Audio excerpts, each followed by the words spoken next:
স্মরণকালের সবচেয়ে ভয়াবহ বন্যা নোয়াখালীতে বন্যার পরিস্থিতি ভয়াবহ অবনীত হয়েছেন। জেলার ৮ উপজেলার সবকটি প্লাবিত হয়েছেন। প্রাণীবন্দী প্রায় ২০ লাখ মানুষ বিপাকে পড়েছেন। বন্যার সঙ্গে চলছে বর্ষণ। গতকাল ভোর ৬টা থেকে বেলা ৩টা পর্যন্ত জেলায় ৭৩ মিলিমিটার বৃষ্টি রেকর্ড করা হয়েছে।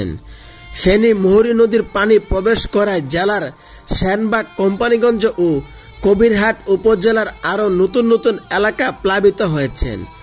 বৃহস্পতিবার ভোর ৬টা থেকে বিকেল ৩টা পর্যন্ত জেলায় ৭৩ মিলিমিটার বৃষ্টিপাত রেকর্ড করা হয়েছে বলে জানিয়েছেন আবহাওয়া অফিসের কর্মকর্তা রফিকুল ইসলাম।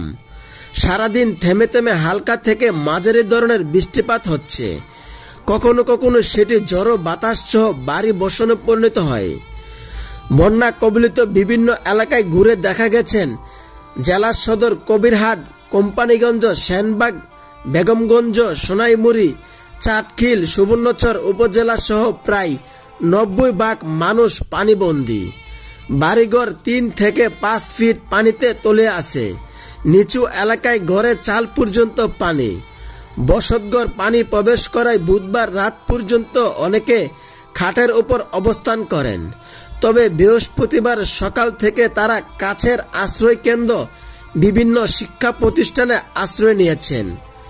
বন্যা কবলিত এলাকাগুলো টিউবওয়েল পানিতে ডুবে যাওয়ায় বিশুদ্ধ পানি সংকট দেখা দিয়েছেন।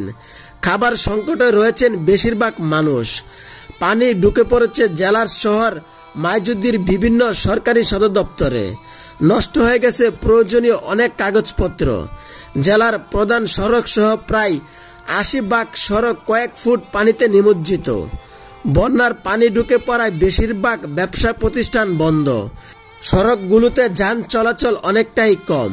কবিরহাট উপজেলার নরোত্তমপুর ইউনিয়নের নূরনবী জানান, গত কয়েকদিন টানা বৃষ্টিতে প্রথম বিভিন্ন এলাকা জলাবদ্ধ সৃষ্টি হয়, কিন্তু বুধবার দুপুরে ফেনী মুহুরী নদীর বাঁধ ভেঙে ফেনীর ছোট ছোট নদী হয়ে নোয়াখালীর কোম্পানীগঞ্জ, কবিরহাট উপজেলা হয়ে নোয়াখালীর খালে পানি ঢুকে পড়ে। ফলে জেলায় বিভিন্ন উপজেলায় বন্যা দেখা দেয়। একই উপজেলার সাইফুল ইসলাম নামের একজন জানান, বুধবার রাত থেকে বৃহস্পতিবার সকাল ৭টা পর্যন্ত কবিরহাটে কোনো বৃষ্টিপাত হয়নি, কিন্তু ফেনীর মুহুরী নদীর পানি বেড়েছে অন্তত ২ ফুটের বেশি। বর্তমানে বৃষ্টির পানির চেয়ে ফেনী থেকে আসা বন্যার পানি নোয়াখালী বিভিন্ন এলাকাগুলো ডুবিয়ে দিচ্ছে বলে জানান তিনি।